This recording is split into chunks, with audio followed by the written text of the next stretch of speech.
¿Te has preguntado alguna vez cómo un solo encuentro con Dios puede transformar por completo el destino de una persona y de toda una nación? En este canal no solo recordamos historias, las vivimos. Aquí descubrirás el poder del amor, la fe, el perdón y la esperanza desde lo más profundo del corazón de las Escrituras. Este no es un canal más, es un espacio donde Dios habla, donde tu alma encuentra dirección y donde cada relato bíblico toca tu vida con fuerza real. Porque si estás aquí, no es casualidad, Dios está contigo. ¿Puede el destino de una nación nacer del engaño y la lucha entre hermanos? ¿Es posible que una familia marcada por la traición se convierta en el corazón de una promesa divina? La historia de Jacob, también conocido como Israel, no solo es la de un hombre, sino el relato fundacional de un pueblo. En tiempos donde la identidad y el propósito se diluyen, conocer la vida de Jacob es sumergirse en los orígenes de valores, errores y redención que siguen resonando hasta nuestros días.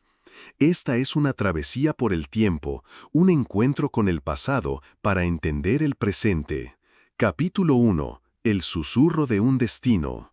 ¿Puede una simple bendición cambiar el rumbo de generaciones enteras? Esta historia comienza mucho antes de que Jacob se llamara Israel, cuando aún era un joven tomando decisiones que alterarían no solo su vida, sino la de un pueblo entero. El nacimiento de Jacob fue inusual desde el principio. Era el menor de los mellizos nacidos de Isaac y Rebeca, en una época antigua donde cada hijo representaba no solo una esperanza familiar, sino un eslabón en la cadena de una promesa divina. Rebeca, al sentir agitación en su vientre, buscó la guía de Dios, quien le reveló que dos naciones estaban en su seno, y que el mayor serviría al menor. Cuando finalmente nacieron, Esaú fue el primero en ver la luz, cubierto de vello rojizo. Jacob, su hermano menor, emergió aferrado al talón de Esaú, como si desde el inicio estuviera luchando por avanzar, por alcanzar, por tomar aquello que no parecía destinado a él. Desde su infancia, Jacob mostró ser reflexivo, astuto y muy distinto a su hermano. Mientras Esaú era un hombre del campo, cazador impulsivo y apreciado por su padre, Jacob prefería las tiendas, el silencio y la contemplación, ganándose el corazón de su madre. Esta diferencia no solo marcó la relación entre hermanos, sino que preparó el terreno para uno de los momentos más tensos de la historia antigua. Un día, Esaú regresó exhausto y hambriento, y encontró a Jacob cocinando un guiso. El primogénito, gobernado por su apetito, pidió un plato, sin imaginar que esa necesidad lo llevaría a vender su primogenitura. Jacob, astuto, le ofreció la comida a cambio de ese derecho. Esaú, sin valorar su significado, aceptó. Fue una transacción aparentemente insignificante, pero cargada de consecuencias. Esa venta marcó un punto de inflexión. Jacob no solo obtuvo el derecho del primogénito, sino que comenzó a caminar hacia un destino que lo transformaría en padre de una nación. Pero lo que parecía una victoria escondía desafíos aún mayores. En este capítulo descubrimos que el hambre no siempre es de comida y que algunos cambian su destino por un simple plato de lentejas. Si esta historia tocó una fibra en ti, si sientes que hay algo más profundo detrás de cada decisión humana, te invito a sumarte a este viaje y seguir descubriendo lo que nos conecta con estas antiguas almas. Suscríbete y comparte, porque quizás esta historia también sea la tuya. Capítulo 2. La bendición robada. ¿Qué estarías dispuesto a hacer por una bendición? ¿Engañarías, fingirías, usurparías un lugar que no te corresponde? Jacob se encontraba en el umbral de esa decisión. La promesa hecha por Dios a su madre desde el vientre parecía inalcanzable, pero Rebeca no lo permitiría. Fue ella quien urdió el plan para que su hijo menor recibiera la bendición de Isaac, ya viejo y ciego. El momento llegó cuando Isaac, sintiéndose cercano a la muerte, pidió a Esaú que cazara y le preparara un guiso para bendecirlo antes de morir. Rebeca, que había escuchado la conversación, actuó de inmediato. Preparó un guiso similar y vistió a Jacob con pieles de cabrito para simular el cuerpo velludo de Esaú. Le colocó también las ropas de su hermano, con el olor del campo, para que el anciano no dudara. Jacob dudó, temía ser maldecido en vez de bendecido, pero la ambición, el deseo y la presión de su madre lo empujaron a seguir adelante. Se presentó ante su padre con el platillo en las manos, fingiendo ser Esaú. Isaac, aunque confundido, cedió finalmente y le otorgó la bendición, que naciones se inclinaran ante él, que fuera el señor de sus hermanos y que la abundancia de la tierra le perteneciera.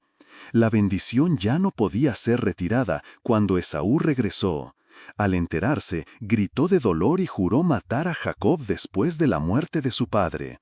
Fue entonces que Rebeca, temiendo por la vida de su hijo, lo envió lejos, a la casa de su hermano Labán, en una tierra lejana.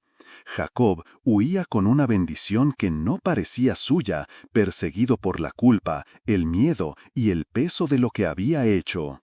En este capítulo descubrimos que no todas las bendiciones llegan sin lucha ni sombras. A veces lo que se recibe con astucia se paga con exilio.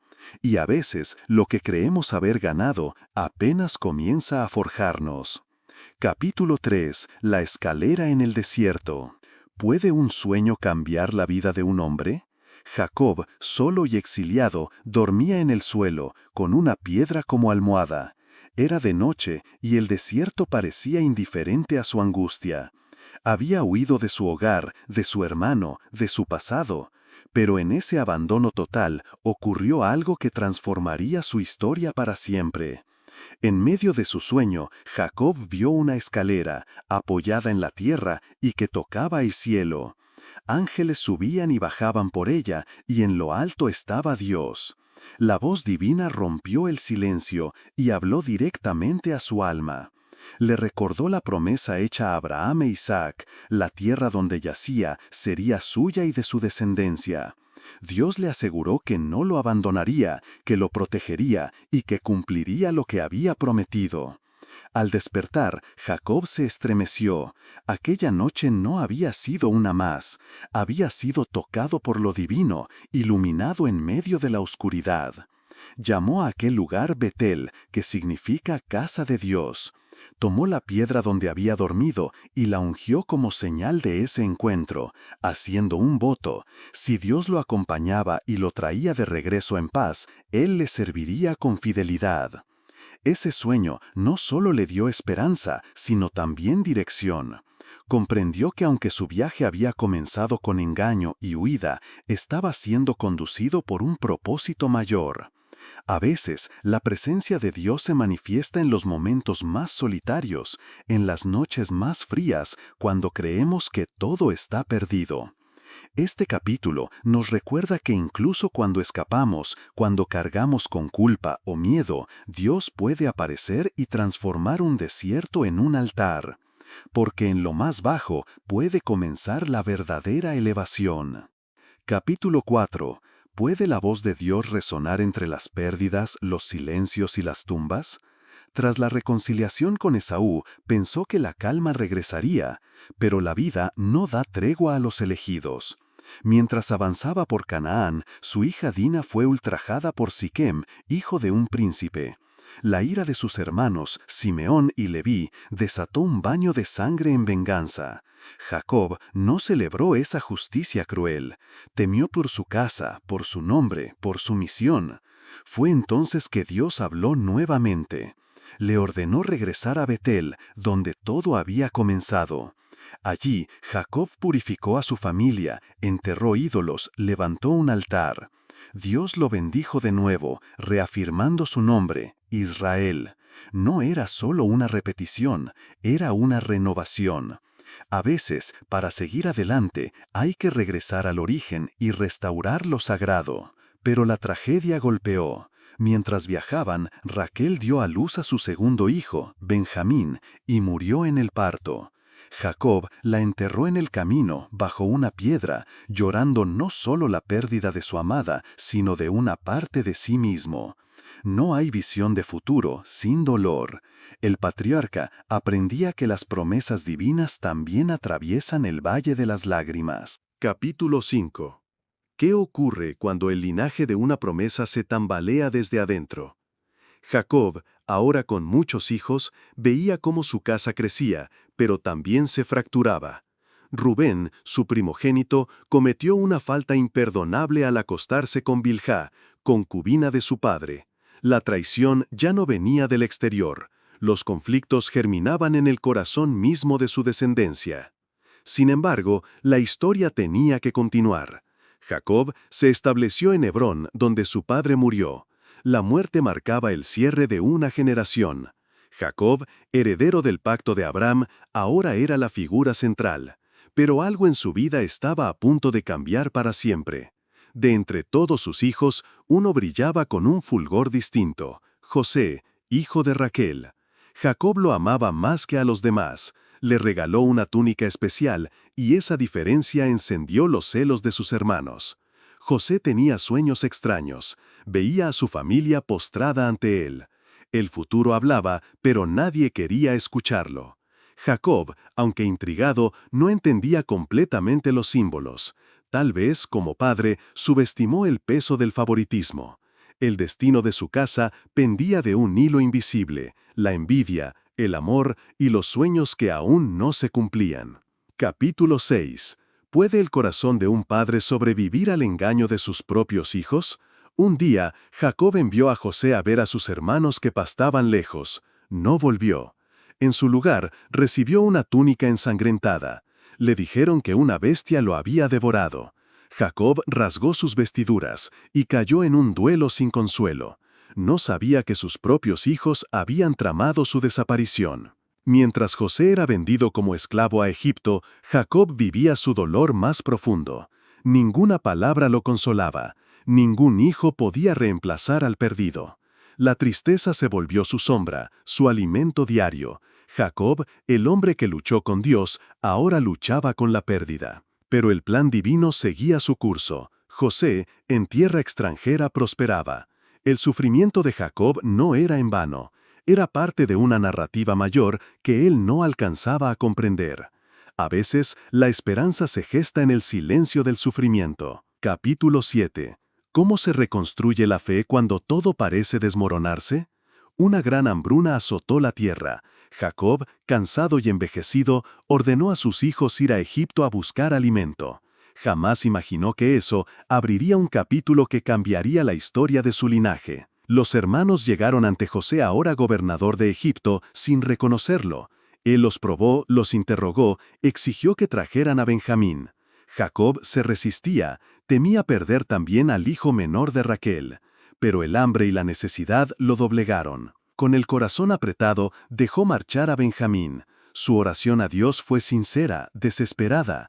Era un padre que había perdido demasiado y que ahora ponía lo último que le quedaba en manos del destino. Capítulo 8. ¿Puede la verdad sanar lo que el tiempo ha desgarrado? José, al ver a Benjamín, ya no pudo contenerse. Se rebeló ante sus hermanos. Lloró, los abrazó, los perdonó. Luego envió por su padre. Jacob, incrédulo, recibió la noticia: José estaba vivo. Su espíritu revivió. Jacob emprendió el viaje a Egipto. Dios le habló en sueños: no temas descender, allí haré de ti una gran nación. Con 70 almas partió hacia la tierra de Faraón. Era el cumplimiento silencioso de la promesa hecha generaciones atrás. Capítulo 9. ¿Puede un hombre morir en paz cuando ve cumplida su misión? Jacob llegó a Egipto y se encontró con José. Lo abrazó llorando. Dijo que ya podía morir, pues había visto con vida a su hijo. Fue presentado ante el faraón y bendijo la tierra que lo acogía. Vivió allí 17 años más. Antes de morir, llamó a sus hijos. A cada uno dio una bendición, una profecía. No todos recibieron elogios. A algunos les reveló sus errores, a otros sus futuros gloriosos. La historia de Israel se dividía en tribus y cada una heredaría un rol. Capítulo 10. ¿Puede un legado trascender la tumba? Jacob pidió ser enterrado con sus padres, murió y fue llevado a Canaán. José lo sepultó en la cueva de Macpela. Con él moría una era, pero nacía una nación. Jacob no fue un hombre perfecto, fue un hombre transformado. Su historia es la de todos los que luchan, caen, se levantan y aman con intensidad. Reflexión final. ¿Sería el mundo igual sin esta historia? ¿Cómo influyen los actos de un solo hombre en la historia de millones? ¿Podríamos hoy entender conceptos como el perdón, la redención y el destino sin mirar a Jacob? La historia de Israel no es solo parte de la Biblia, es una narrativa eterna sobre el alma humana. 5 preguntas para el lector. 1. ¿Qué revela el intercambio entre Jacob y Esaú sobre el valor de lo espiritual frente a lo inmediato? 2. ¿Qué enseñanzas deja el engaño a Isaac respecto al papel de los padres y la voluntad divina? 3. ¿Cómo cambia Jacob durante su estancia con Labán y qué lecciones podemos aplicar hoy? 4. ¿Por qué es tan significativo el cambio de nombre de Jacob a Israel? 5. ¿Qué implicaciones tiene el perdón de Esaú en nuestras relaciones personales actuales?